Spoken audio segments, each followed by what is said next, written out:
Today we're going to talk about my 5 favorite foods that can actually help you fight harmful body fat. The first one I'm actually going to talk about is the carrot. Now, carrots are so common that you wouldn't think that they would actually fight body fat, but they're really quite powerful. Turns out that carrots contain a huge amount of dietary fiber and some useful bioactives, carotenoids named after carrots, or carrots named after carotenoids, these orange chemicals, natural chemicals that actually make the carrot orange, along with the dietary fiber, stimulates your metabolism. And one of the things that it can actually do is to trigger your body's a type of fat called brown fat. And brown fat basically acts like a space heater. You turn it on, click, by eating carrots, and it'll ramp up and fire up. And as it's burning, creating heat, it's actually drawing down the fuel that it needs to create that heat from your harmful body fat, your visceral fat. So your brown fat fires up after you eat carrots, and it steals the fuel that it needs from harmful visceral fat, and then it burns down your harmful body fat. Now, I didn't used to be a fan of carrots, right? It's in the salad bar, you sprinkle some on for a little bit of color, but actually carrots are absolutely delicious to eat. If you want to roast carrots, they are absolutely delicious. Now, I'm not telling you to sprinkle sugar on it, but you can actually drizzle a little bit of maple syrup on it if you want to give it just a little bit of caramelization, not too much, and you'll get this beautiful, nice flavor. And it's great for stews that you can actually make as well. So, and a carrot soup, carrot with ginger, the soup, what an amazing thing to combine. Now, a lot of people don't know this about carrots, but the original carrots were not orange. Can you guess what color they were? Purple. The original carrots were purple carrots, and you'll actually see these in the market these days. They call them heirloom carrots, or you see them in farmers markets. They're kind of gnarly looking, actually. They can be, but they're beautiful and purple on the outside. That's the color on the outside, kind of their skin deep purple. And then if you break it open and you look on the inside of it, you'll see that it's yellow on the inside. All right, purple on the outside, yellow on the inside. This is actually what the original native carrot was like. Now, in Europe, farmers started to celebrate the freedom fighter William of Orange, who actually helped to free the Netherlands from Spanish rule. And William of Orange, to celebrate it, they actually started to breed the carrot to be orange. And that's really the backstory of why carrots became orange. And that's what we see today. The benefit of the original carrot, purple, anthocyanins, also good for your metabolism. So carrots are one of my favorite foods for fighting body fat. Second food we're going to talk about are beans. Now, if you actually don't know this already, beans are one of Mother Nature's healthiest foods. If you think about all the foods you could possibly eat, the bean is probably, stands head and shoulders above the other. If you look at all the blue zones, these are the places that my good friend Dan Buettner has discovered where people live to ripe old ages on a regular basis. One of the common denominators that everyone in these blue zones, longevity zones, eat are beans, whether they're in Asia, whether they're in Europe. Beans are a common staple. So what do beans actually do? Well, beans improve your metabolism, which helps you fight body fat. So what's in a bean? Well, you've got a really great source of dietary fiber and healthy fats. And those dietary fibers actually get down into your gut, feed your gut microbiome, healthy gut bacteria, right? Okay, beans are good for gut health. And when your gut bacteria are happy and well fed by beans, you know what it does? It actually cranks up your metabolism, makes your body's glucose sensitivity, metabolism work more efficiently. Good, healthy gut bacteria lower lipids. They're sort of Mother Nature, the gut bacteria are like Mother Nature's statins, all right? And they can actually lower your blood lipids, and they trigger your brown fat. Brown fat being that kind of engine that fires up, and in order to fire up, draws the fuel from harmful visceral fat in order to be able to burn down harmful body fat. So lower your lipids, burn down harmful body fat. And by the way, the gut bacteria also lower inflammation, which protects you against all kinds of chronic diseases.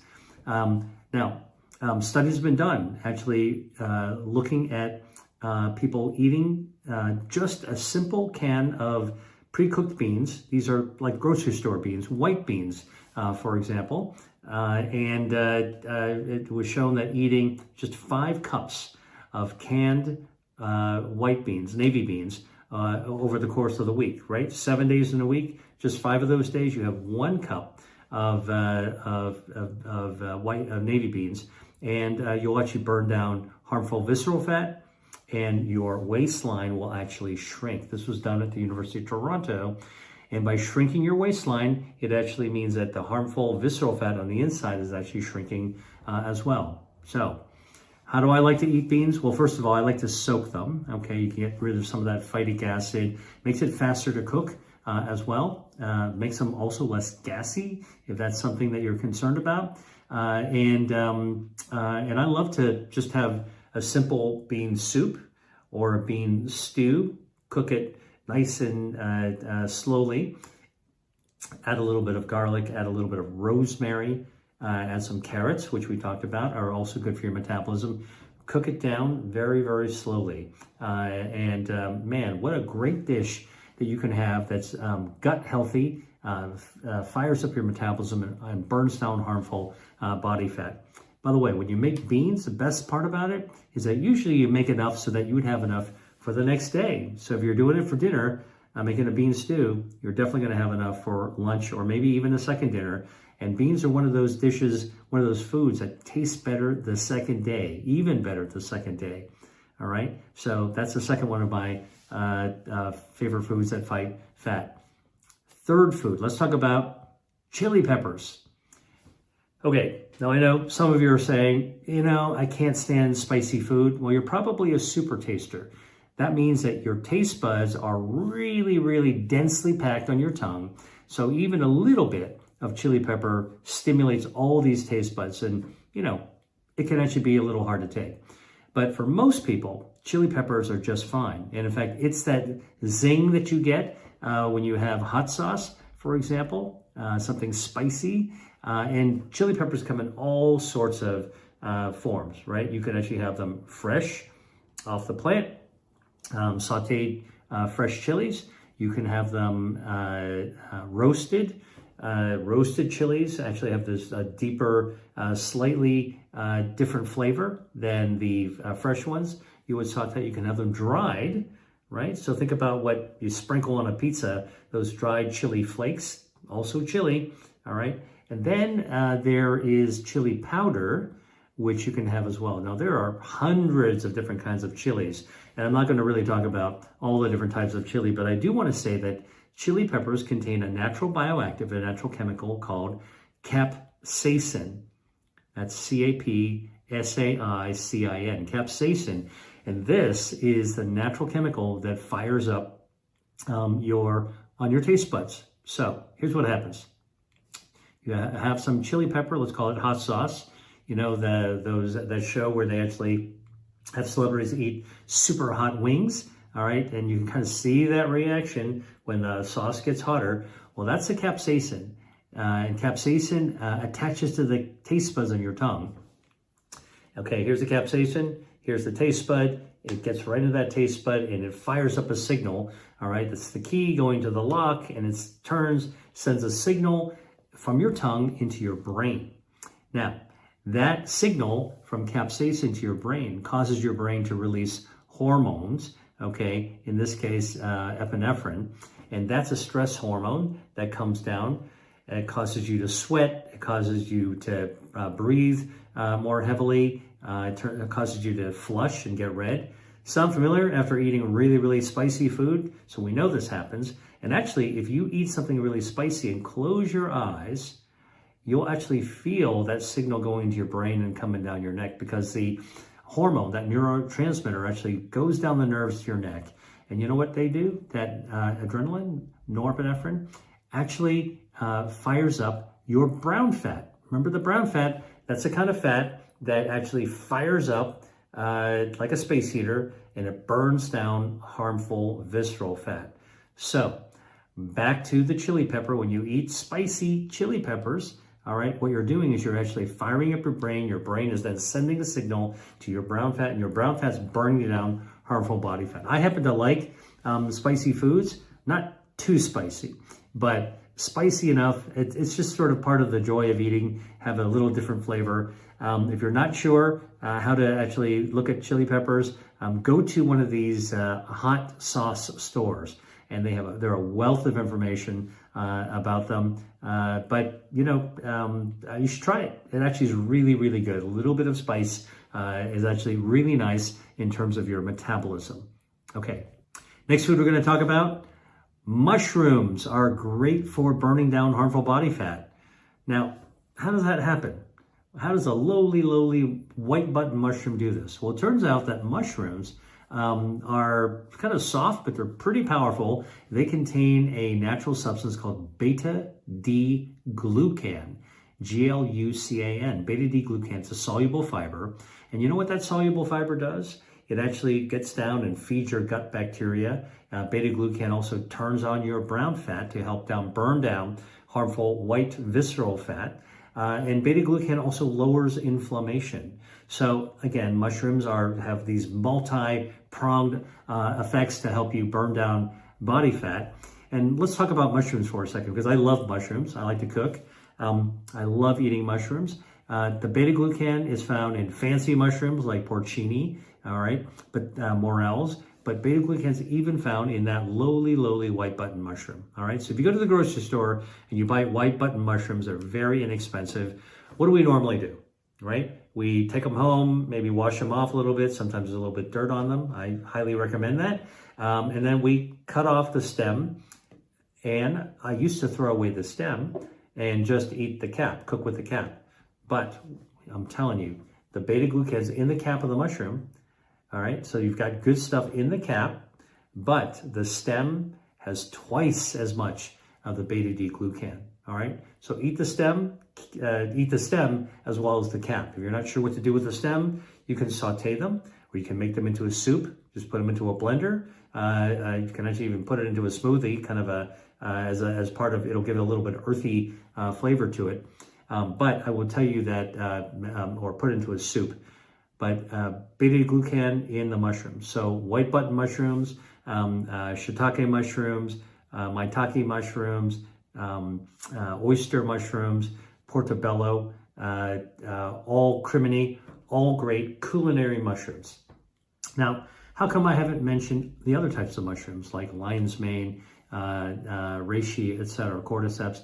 Because those are medicinal mushrooms, and I'm talking about foods that fight body fat through culinary mushrooms. You should use, to fight fat, you should actually eat the culinary mushrooms. Another pro tip that you might not know about is that mushrooms are a source of vitamin D. Vitamin D is really important for immune health and bone health, a lot of other healthy parts. And most people around the world, especially in the Western world, don't get enough vitamin D. So we take vitamin D supplements. But I can tell you that mushrooms are one of the few foods that actually are a source of vitamin D.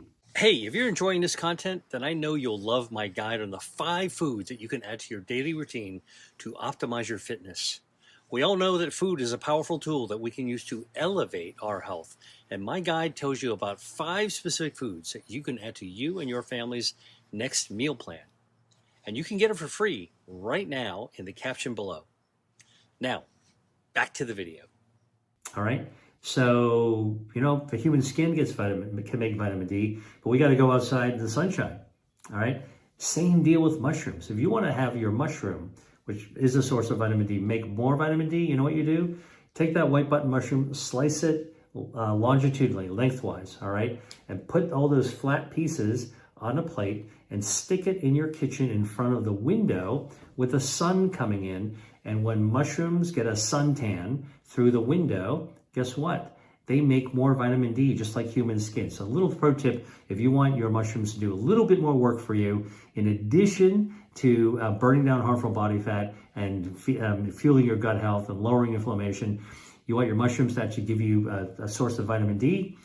Slice them open and give them some sunshine as a way to actually do that as well. By the way, another comment about mushrooms, I recommend you to cook mushrooms if you're actually going to eat them rather than eat them raw. And never, ever go out and forage your own mushrooms. Unless you're already an expert forager, don't let the experts do it, because there's a lot of mushrooms out there that are actually poisonous. They'll kill you. So don't do it. Go to the market, go to the store, rely on the mushroom forager to get you the stuff that's the good stuff that's good, actually good for you. All right, let's talk about one more food. It's called pu'er tea, P-U''ERH. Pu'er tea comes from a small town, used to be a village called Pu'er in southwest China. And this is actually a fermented tea. It's a probiotic tea, if you can believe it or not. It is roasted dark. It's kind of a black colored tea, very dry, and it's got this smoky flavor to it. I love it. And in China, they actually sip pu'er tea after dinner as a digestive, all right, helps you digest your food. It turns out that this fermented tea was used for trading, like on the Silk Road, thousands of years ago, because fermented tea would last longer, all right, could make it all the way to Europe. And so they actually took this tea, the pu'er tea, and we turned them into cakes and bricks. It's pretty amazing to see this sort of round cake, solid cake, or a brick of pu'er tea. And you would actually break it with a hammer in order to be able to get little bits off that you can actually put into your teacup. Now, today you can get pu'er tea that's powdered. You can get the leaves. You can have it in a tea bag. It's really worth trying. But what does pu'er tea have? Well, it's got the same stuff of tea, catechins, that actually help to fire up your brown fat to burn down harmful body fat.